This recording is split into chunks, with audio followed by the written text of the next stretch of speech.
Call me, baby, anytime you want. 226-3933, 226-3933. I'm Christopher Story, your host for Great Adventures in the Last Frontier, coming to you live today from the corner of West Hill and the Sterling Highway. This is the nerve center of the Story team and home of Story Productions. We are broadcasting live from the studios of prosperity. That's right. Anything you want, you can achieve. And I firmly believe that. There is no doubt in my mind that if you want to achieve something, you want to do something with your life, you want to go somewhere, do what you want to do and become who you want to become, you can do it still in this great country. There's a lot of pessimism out there. There's a lot of reason to look around and look down at your feet and let your head hang low and say, yeah, what's the point? What is the point? I mean, really, what can I do? Chris, sitting there in that little studio overlooking the highway and the beautiful Kachemak Bay and the mountains, what can you do? Why don't you just shut your mouth, go back to work, and just do whatever it is you want? It's no point in it. There's no point in trying to change anything. Hope and change, right? 2008, that's what brought us hope and change. And where did that get you? Well, there is something you can do, friend. There really is. And I mean that with 100% of my heart and soul. There is something you can do. You are a link in the chain. A link by itself is as powerless as dust in the wind. But when you link one link to the next link to the next, you form a chain, and the chain becomes as strong as the individual that you are. Collectively, you know I rail against collectivism, but it's time for the individuals among us to gather together our individual strength and stand against collectivism in a united front. We respect individuals. A friend asked me not long ago, Chris, well, isn't the community more important than the individual? No, the community serves at the pleasure of the individual. That's the bottom line. I mean, what's the point? If you don't have individual rights, what is the point of even living in America? What's the point of America? If we take away individualism, what really is the point? You want to go back and tell Jefferson and the other founding fathers, you want to say, you know what, we've done away with this whole rugged individualism. We've done away with, individual rights and all that. We really just want to take it easy. We just want to relax a little bit and have things spoon-fed to us. I'm not going to go tell him that. I'm going to stand on this point in time and say, you are the difference. You make the difference, and it's time for you to get vocal and act local. First of all, I do want to send a shout out. Several people have made the comment that that was irreverent to say anything relative to a heated homeless shelter. I apologize. They're public restrooms. They will be vandalized. You know that. There's going to be an ongoing expense. The vandalism will, and fine. That's just, we've got to crack down on our own youths that do that. What I do know is somebody just texted me a little bit ago and said that they'll have in-floor heat. I'll verify that, but this is somebody inside. It's an inside source that's telling me these restrooms will have in-floor heat. No doubt you have in-floor heat in your home, and come on. Every public restroom, every good public restroom deserves in-floor heat. Dave Webb asked me how often I'll be attending one of these, and every time I drive by, I plan to frequent one of these restrooms. But before I get any further, I want to thank and send a shout out to Mayor Beth Wyeth, mayor of the great city of Homer. Thank you, Beth, for bringing us pavement and bringing us back into the first world on Lake Street and Pioneer. And the mayor took a trip down to Juneau, lobbied on your behalf to get some funding to get the state to cap those two streets. So Lake Street and Pioneer are once again passable and are no longer third world conditions. That was embarrassing, especially during the debate over the non-prepared foods tax. I mean, really? You can't even drive down either of our two of the, 3 or 4 main thoroughfares in this community, and you can't even drive down them. And without veering into oncoming traffic and endangering pedestrians. And so, Mayor Wyeth, I want to thank you for your efforts in accomplishing what you did there on Pioneer and Lake Street. So bravo, credit given where credit's due. All right, it's time to do a little bit of an update here on Get Vocal and Act Local. And there is a price to pay. I've said that from the beginning, and there really is. And here's the price that I've been paying, and it's okay. I'm not complaining. I actually find this fascinating. I find this as an excellent exercise And so long as I'm willing to come here to you and bring you this information, it's worth it. And what I'm paying is the price of extra scrutiny from the Homer Prevention and Zoning Department. I'm sorry, Planning. Homer Planning and Zoning Department. So it's my fence. We've talked about this, you and I, for months now. It's been a great exercise in demonstrating what I'm calling selective enforcement. So if you speak up, prepare yourself for selectively being enforced. And I'm sorry, but that's just the price. And eventually, I'm hopeful, I trust, that the upcoming August announcement of 2 candidates for Homer City Council and then their election in October and the overturning of the bag ban will change things, and hopefully we can replace 3 individuals at City Hall that are, in my opinion, doing the most damage to the business community. And I'll get into that further, but I want to go back to my fence. Within 48 hours, as you know, of its completion of my fence, I'm being harassed by Homer Prevention and Zoning Department Code Enforcement czar Dottie Harness Foster. And I want to remind you, this is a good opportunity to remind you that Mrs. Foster, husband is Rick Foster, Mr. Rick Foster, was on the Homer Planning Commission. And please, someone correct me if I'm wrong. This is my recollection and my research. He's on the Homer Planning Commission. She's the Planning Commission Code Enforcement czar in the city of Homer. Build a building on Klondike in the setback. The building, not the fence, not the porch, the building in the setback. And you might be asking yourself, how much did it cost to remove that portion of the building in the setback? It didn't. They got a post facto conditional use permit. No worries. I mean, when you're connected, there isn't a concern. It's when you're vocal and you speak out against what you do not want to see any further, which is the hampering of business, and you go against the grain, that's when getting your conditional use permits and so forth becomes a little more difficult. It's okay. I'm willing to pay that price, and I hope by example we'll be able to shed the light on what's really happening around here. So I point these things out simply because it's important to note who you're dealing with. So Mr. Foster takes pen to paper and threatens me in the station as a result of my commenting on the work that his wife is doing in the Homer Planning Department.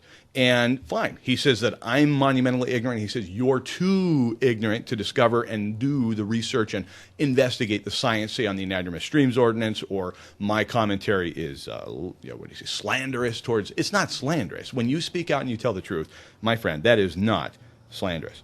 So the point of it is to say that, yes, when you speak out, there will be extra scrutiny, and you've got to be willing to just take it. The fence, again, is just a classic example of, look, from my property, I can see other fences in the right-of-way. I can see other fences in the right-of-way. I want to underline that. And yet I'm the one who is told, you must remove it. Interesting, isn't it? I just can't help but think that there's something afoot here. And I'm not paranoid. Absolutely not paranoid. This is why this has been going on for so many months, that it's been a really fun example to bring to you the selective enforcement. And there's just no other way. My brother-in-law is an attorney in Austin, Texas, and he deals exclusively in real estate. And I've been sharing this with him, and he's just like, come on, bring a suit. You've got the case, you've got the evidence, and I don't want to. Do you realize how many suits the city's already involved with? Lawsuits, that is. And, he's probably not going to work pro bono. Let's talk about the Neal lawsuit against the city of Homer, simply for the fact that years ago a deal was made to clear a skating area on Beluga Lake when property was given to the city, and Walt Reedy says, no, take us to court. Homeowners flooded with city sewer, and they're told to sue us. Ken Kasner over the gas line. Now, Ken will be our guest on Radio Realty tomorrow, and I'll let him speak for himself on what and how that suit is going. Kevin Hogan, unfair lease practices. And I'm sure there's more. Those are just off the top of my head. So, no, I'm not going to bring a suit. What I am going to do is just continue to share this with you, because here's the deal. The Homer Planning Department and I made a deal. I was going to reduce my fence from 6 foot to 4 foot. Then they started doing a little more digging and a little bit more hypothesizing about how they could further, I don't want to say violate my rights, but further harass me. And so that's when they decided to get the state involved. State DOT was contacted and said, hey, we think Story's fence is actually in your right-of-way. Why don't you guys take a look at that? All right. They did. They took a look at it. They contacted me. They said, yeah, it does look like the fence is in the right-of-way, but we've sent our inspectors over, and we don't care. It's fine. No problem. And great. Okay, I say to the gal at the state DOT, fantastic. Thank you very much. She says, we'll send the city a letter of non-objection. We just don't care. Well, that wasn't good enough. Rick Abood, city planning director. Now, understand the way it works, the hierarchy is Walt Reedy, city manager, is actually the planning director for the community. Then Rick serves at his pleasure as the planning directing. He's the department head is essentially what he is. But ultimately, the authority falls to the city manager. That's the way the city construct is designed. So they I'm assuming Walt had to be in on this, go back to DOT and go over this gal's head and say, you've got to come down on Story. So she contacts me. I'm on vacation. Contacts me and says, I'm sorry, but we've got to, I've got to come back and take another look at the fence. I'm fine, no problem.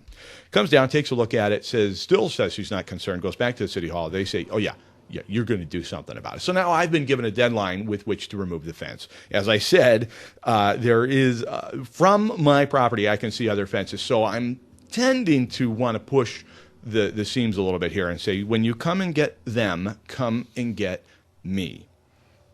That's kind of where I'm at.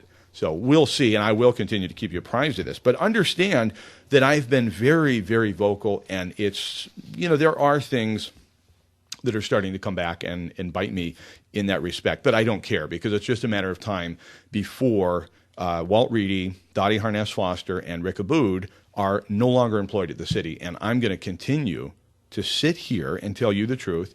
And wait till you hear. I've got examples of unfair. You want to talk about unfair lease practices?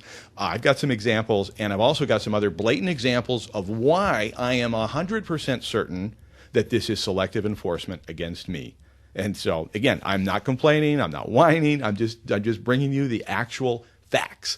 On the other side of this break, we'll have our BlackWater Bend Espresso Mindbender and an update on unfair practices within the City Planning and Zoning Department here on Alaska Matters.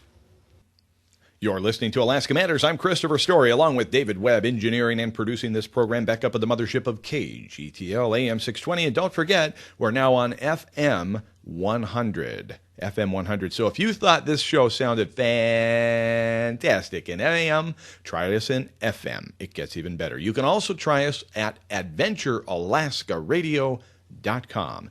Anytime, anywhere where you can get your constitutionally provided for 4G access to the internet over your phone or wireless. When did wireless and 4G and high speed, when did that become a right?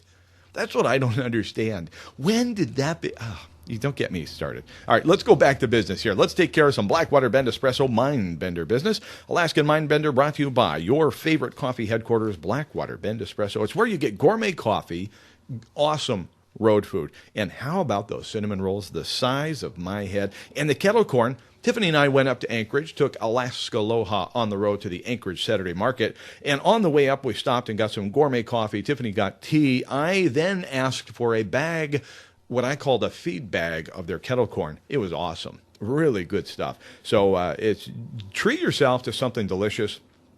Go out and get a Viper if you want to. I had one yesterday. Tiffany doesn't know this. I had a Viper. It's a raspberry mocha, but I use soy. You don't have to. And it's awesome. Good stuff. So BlackWater Bend Espresso, not your average drip. I want to send you out there for free. Here's the question.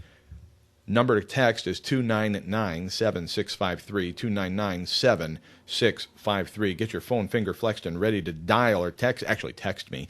And the question is, it's a long question, and I apologize, and there's also some long answers, but hang in there with me.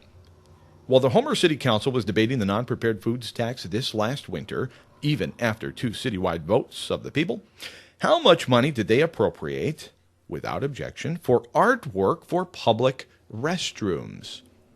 Public restroom art. How much money was appropriated? A, $20,000, B, $2,000, or C, no dollars, as clearly the city was in a time of need such that they couldn't even pay their employees a cost of living increase, and it wouldn't be prudent to put any money into non-essential places like public restroom art. A, B, or C? 20,000, 2,000, or no dollars because it'd be inappropriate. Text me now to 997-653. While I drink a little bit more of my BlackWater Bend Espresso coffee, I want to bring you now to your Healthy Living segment brought to you by Holistic Chicks Health Coaching. Hello, I'm Ashley with Holistic Chicks Health Coaching. Today, my healthy living tip is try switching from fluoride toothpaste to non-fluoride toothpaste. Savvy More has quite a few selections you can choose from. I use Kiss My Face. If you haven't heard the buzz around the dangers of fluoride, let me give them to you right now. It's a neurotoxin. So it can cause neurological damage, and it's been linked to bone cancer. But the most scary thing is that new groundbreaking research has actually been able to finally link it to cardiovascular disease, which is the #1 killer worldwide. So that's something to really watch out for. We have fluoride in our water. Oftentimes we can't control that, especially if you're living in the city and you have no choice but to drink city water. For more information, visit my blog at holisticchicks.com. Have a great day. I needed that. Thank you, Ashley. HolisticChicks.com is the website. You know, it's funny. Tiger Woods, as I've said before, has many, many coaches, and it just reminds me that even if you're at the top of your game, there is always another level. There is somewhere else you can take your health, take your whole life in general. And so I'd encourage you to get in touch with Ashley at HolisticChicks.com, HolisticChicks.com. What do we want to do here? We've got 5 minutes remaining before the top of the hour. Then we'll go into a little bit of a news break and come back with Justin Arnold. And you'll know Justin Arnold is the petitioner, the original petitioner of the bag ban repeal effort that has just come to a conclusion as of yesterday. So I want to bring you all the update from Justin on that. So in the meantime, I'm going to ask the question one more time. We've already got several people that have entered to win, but remember, it's a random selection, so you have an opportunity to enter as well. How much money was appropriated by the Homer City Council this winter for artwork for public restrooms, the very restrooms that we heard trees being murdered to make room for earlier in the broadcast?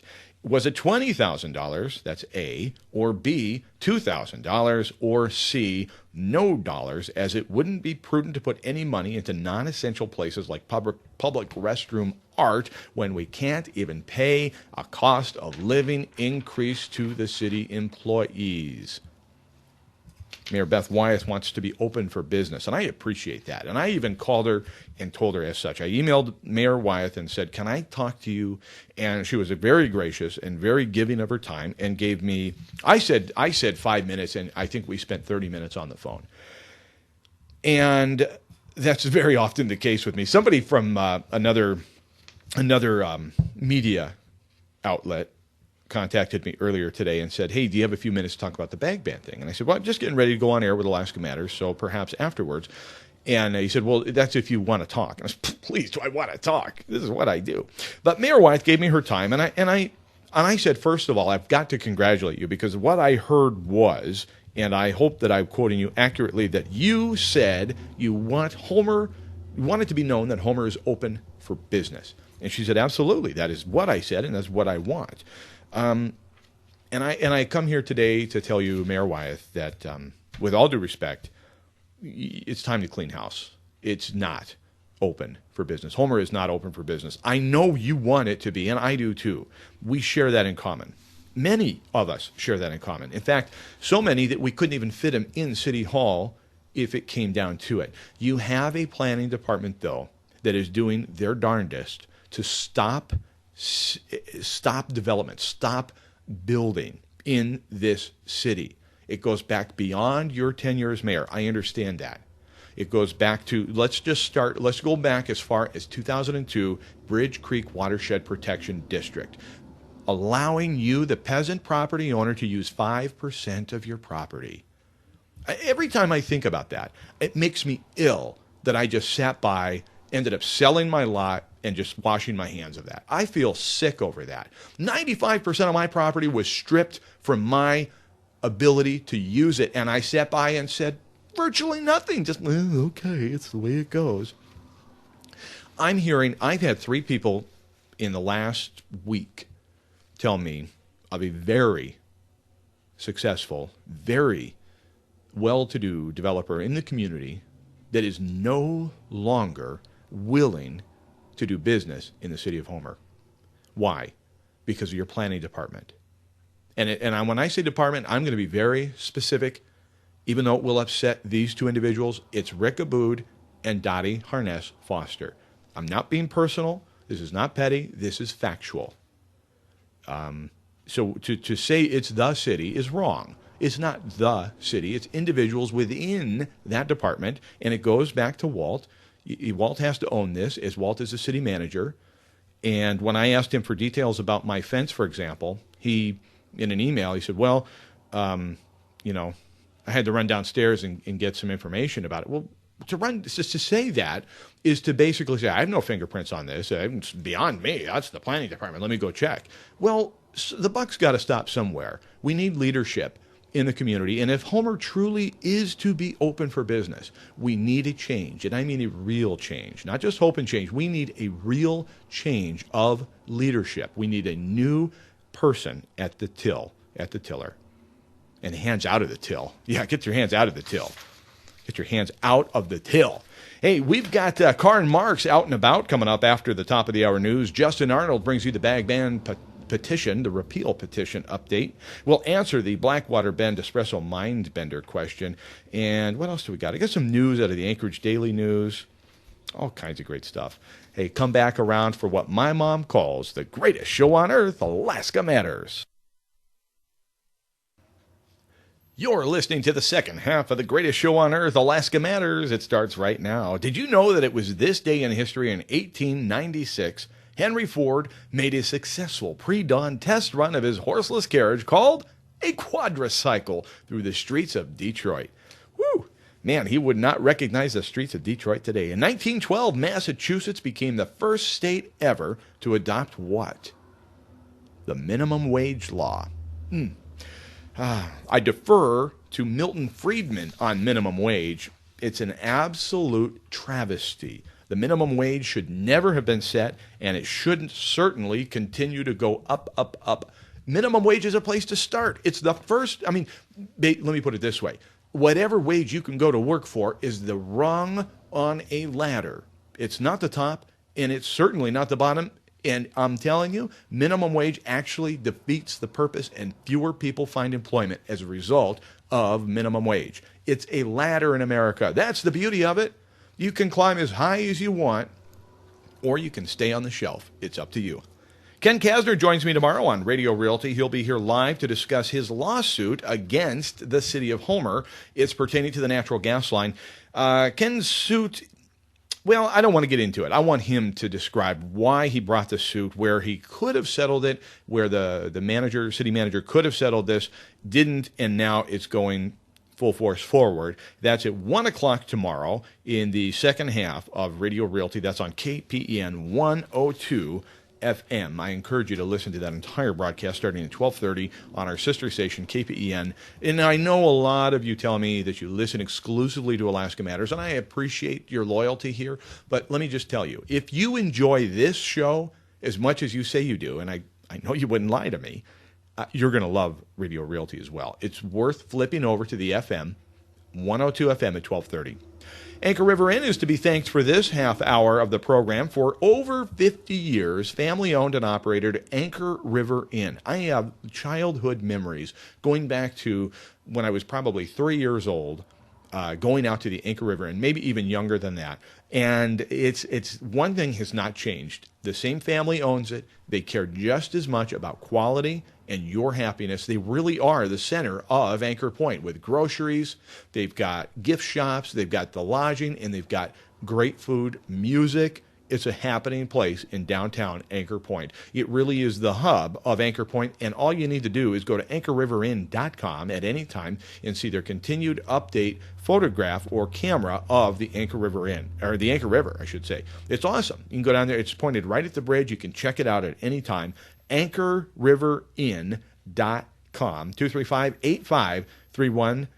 8531. Jesse Klutz and family, thank you so very much. On the line with me is the bag ban repeal petitioner himself, Justin Arnold. Now, Justin, as of yesterday, it's my understanding you turned in all of the petitions, including the ones, say, that I sponsored, and Alan Jancy and Dan Gardner, and over at Cece's Kitchen, and everybody else. So is that the case now? It's over, and you've turned everything in, and it's done? Well, I wouldn't say it's over. I believe we have way more than enough signatures. We're going to have it on the ballot this far, but as far as the petition process is done, the petition that's process over. is done. We are going to have it on the ballot. It is my understanding. We collected hundreds more signatures than we needed.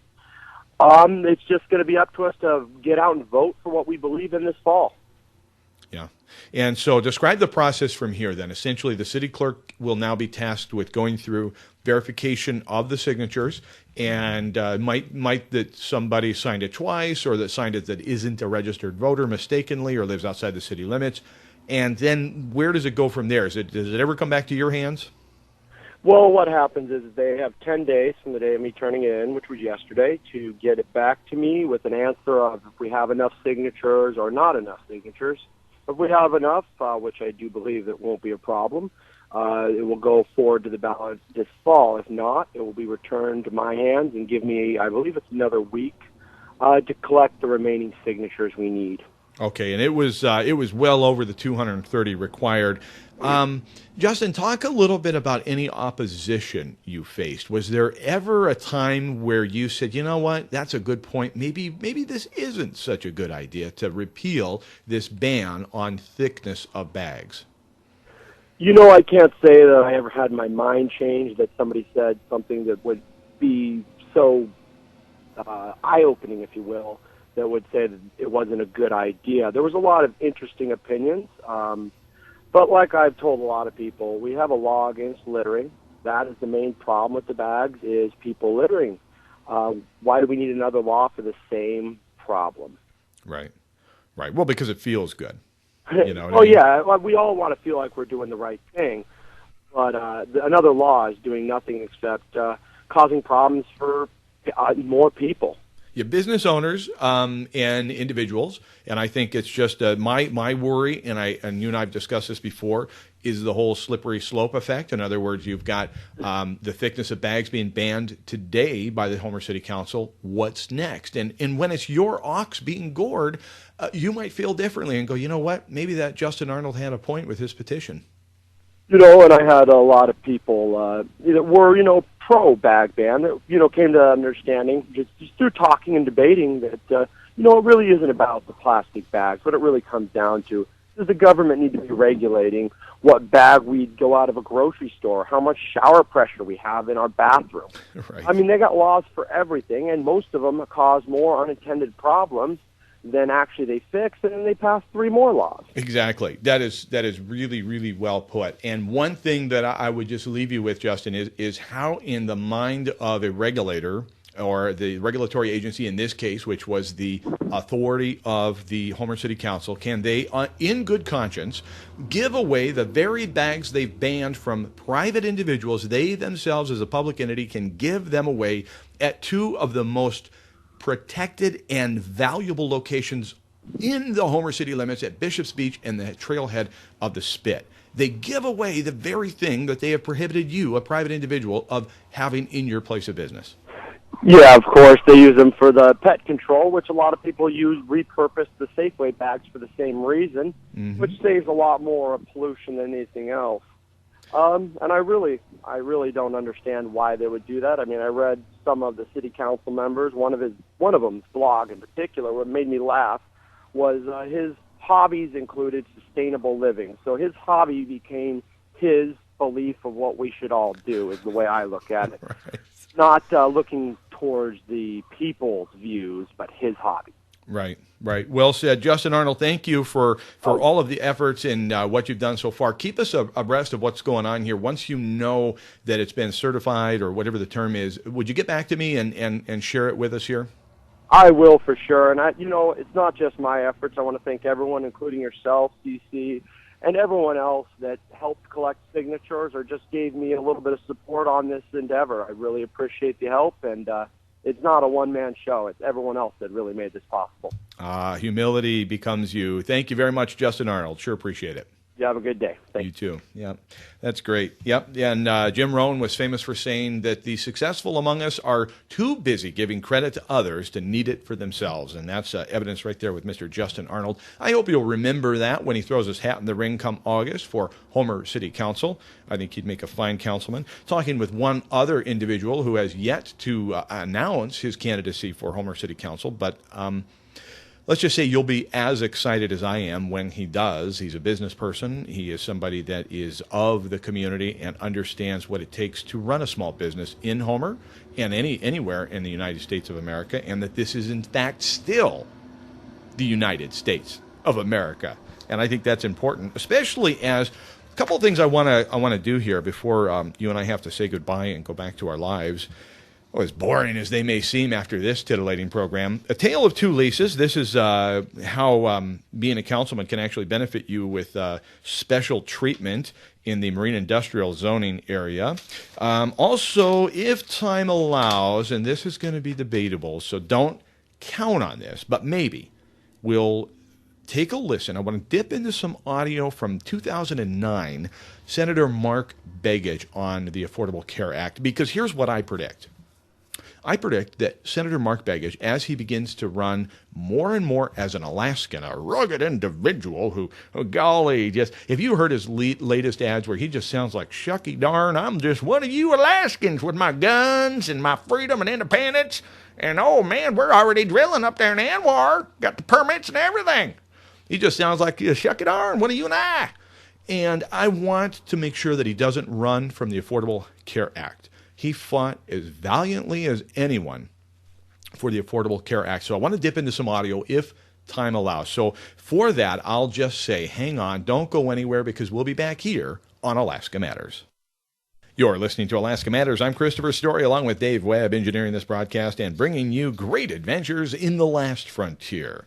Boardwalk Fish and Chips is open, and guess who is out at the Boardwalk Fish and Chips? That's right, Wendell. Wendell from Latitude 59, just when you thought it was safe to go out to the end of the spit. No, Wendell's out there, and if you've missed the taste of Latitude 59, let me just remind you that he is making tie wraps and those delicious cookies once again, and you can get them at none other than the Boardwalk Fish and Chips on the Homer Spit, along with their world-famous halibut on a stick and gourmet burgers that are talked about the world round. We get people from all over the world at the end of the Homer Spit, and many, many, many of them come back to the Boardwalk Fish and Chips, and on their website, they find them online, and they say, thank you, that was the best burger in all of Alaska. Speaking of the Homer Spit, I want to talk to you about the tale of two spits. There are really two spits. You think there's just one. You look out there and you see one spit. No, there are two spits. There's a spit for councilmen and former councilmen, and then there's a spit for you and me. The spit for councilmen is such that you can acquire a 20-year lease at a sweetheart. I'm not even going to tell you how sweet the deal is. I've already told you once before. $675 a month to lease a half an acre, and then you, the former councilman, can turn around and lease and sublet 10 other units at $675 a month. Do the math, baby. That's a 20-year lease. Here's what gets me. That's fine. Hey, cut a fat hog, whatever you can. Here's what bothers me the most. There's a tale of two leases on these two spits. So there's a parallel universe. Nothing points the example out louder than this one right here. So you've got former councilman leasing a half an acre, marine industrial zoning. Right next door, a private citizen leasing half an acre from the city, marine industrial zoning.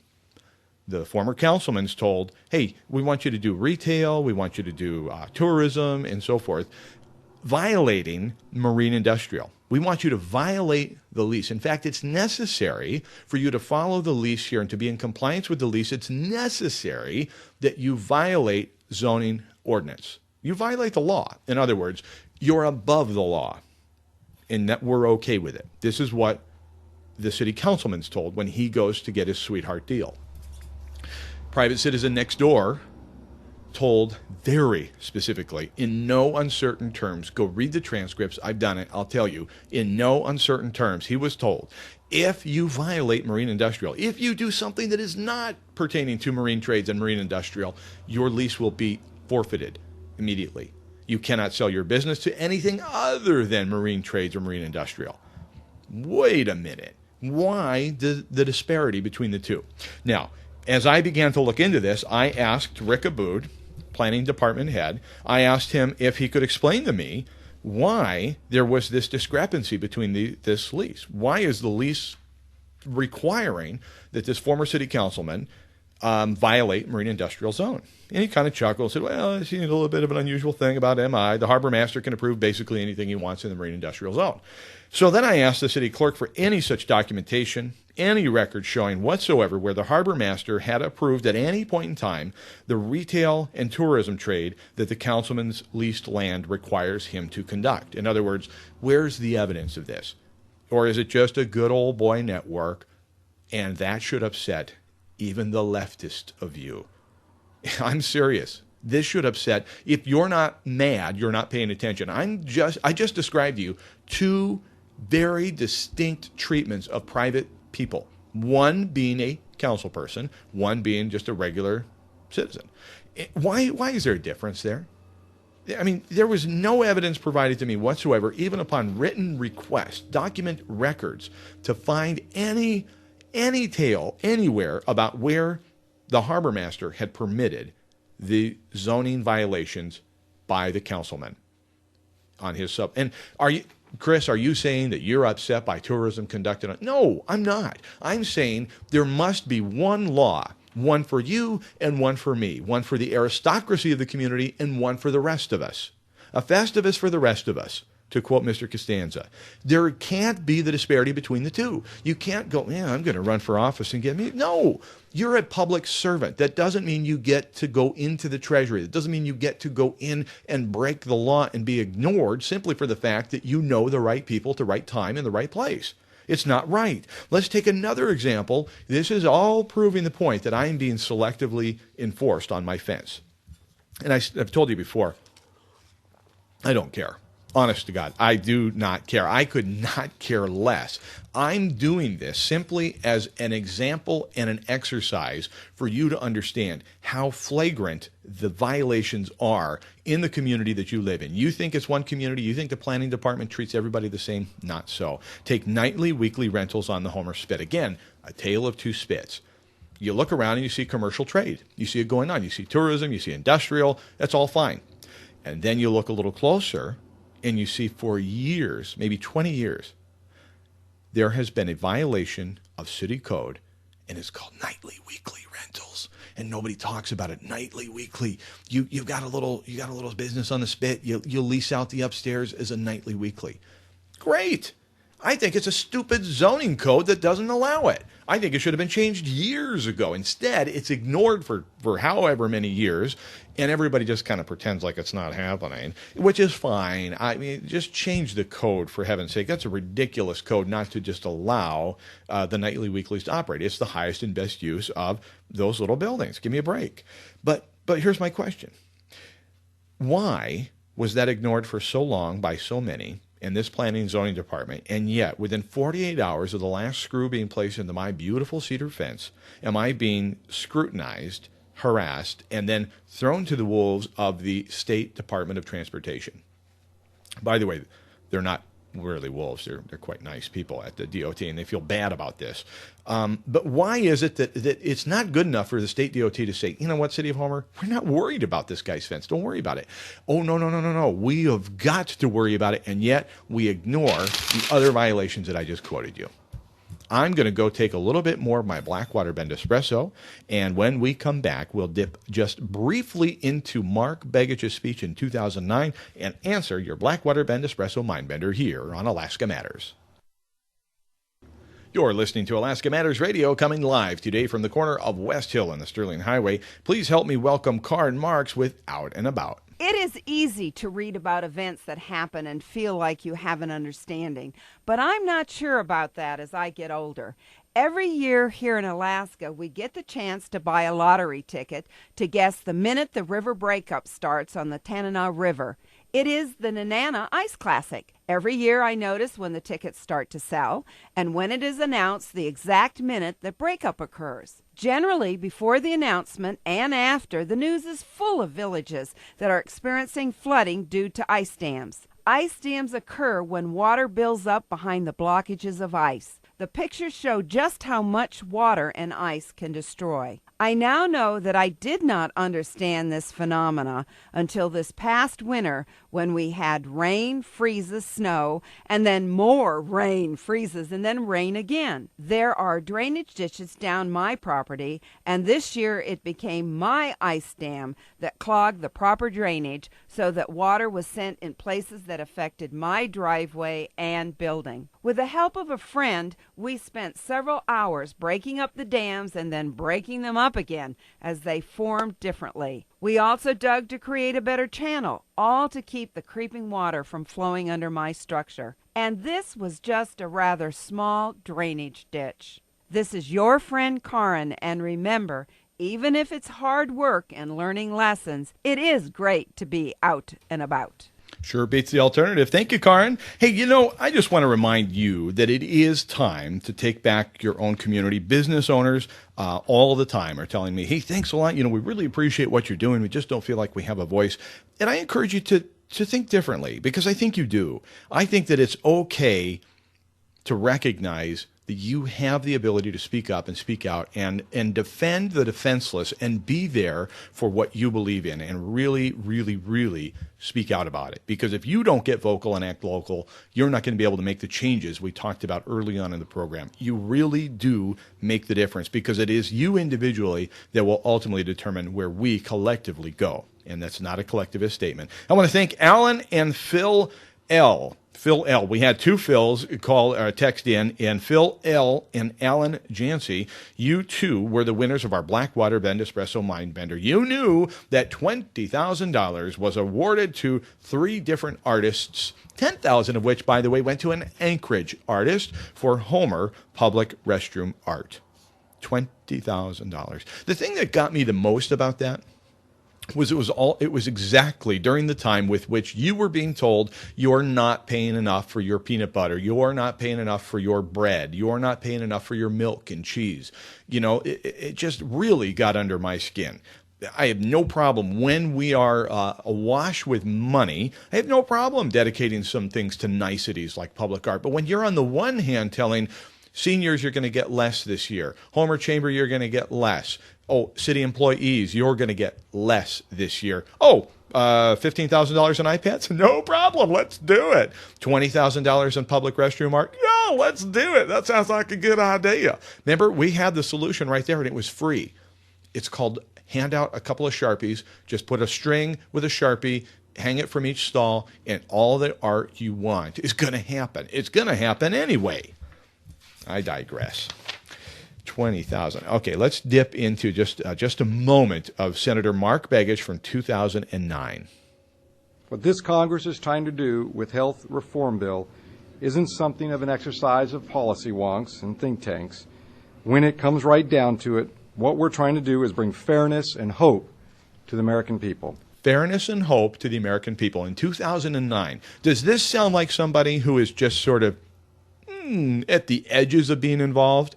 No, sounds very much like somebody who is actually pushing for Obamacare. During every one of my health care town hall meetings, Alaskans have told me their heartbreaking stories about being denied coverage for pre-existing conditions as well. And this is one of the things that I've got to break in right here and say pre-existing conditions, tort reform, all of these kinds of conversations have nothing to do, cost of health care has nothing to do with passing a law that requires you, an American citizen, to buy a private product or pay a penalty or a tax, depending on who's lying at the moment and whose line you believe. Passing a law that requires you, an American citizen, to buy a private product, a product from a private company, has nothing to do with pre-existing conditions. There are already solutions on the table and in practice to deal with pre-existing, and my heart goes out, of course, but you can't use emotional stories every time you want to pass a law. Or guess what? You'll have no personal liberties left. You'll have no freedoms left because there are emotional stories all around you. So As I guess, I could be wrong, but my prediction is that Senator Mark Begich is not going to run on his advocacy for the Health Care Act, the Affordable Health Care Act, the Obamacare, Begich Care as I call it. I don't think he's going to run on that platform, and I want to remind you, and I'm going to be here every single week reminding you as we get towards that election that he, in fact, advocated for it, fought for it, and pushed for it. Now, let me ask you this. Did he talk about the 3.8% real estate tax contained within the Health Care Act? No. I don't remember him talking about the 2.3% sales tax on all medical devices. Do you remember that conversation? 2,300 pages, and I asked him in an email before he voted for it, have you read it? Have you read all of it? Alaskans don't want it. Please do not vote for this. Well, we'll see. We'll see how he runs his campaign, and who knows? Maybe he will. Maybe he'll spearhead his campaign with Obamacare, Begich Care. Maybe he'll like Begich Care. Maybe it'll be something that he really runs on that platform. I just kind of doubt it. I sincerely doubt it. I wanted to bring in an Adrumus Streams habitat update, but I think I'll save that for tomorrow. So do tune in to Radio Realty tomorrow on 102 FM. Ken Kasner, remember, will be here. He is detained today, some unavoidable meetings. Couldn't be here with us today, but he will be here for Radio Realty tomorrow, and he'll be talking about his lawsuit against the city of Homer relative to the natural gas line. And so that'll be interesting. I think he's got some real interesting and valid points to make. So I hope that you'll join us for that. We'll also have an update on texting while you're driving and the dangers of smoking pot while you're texting and driving. Those two things are very dangerous. And I have a concealed carry update for you tomorrow on Radio Realty. You can listen back to this program at AdventureAlaskaRadio.com. AdventureAlaskaRadio.com. Remember, matters of importance are Alaska matters.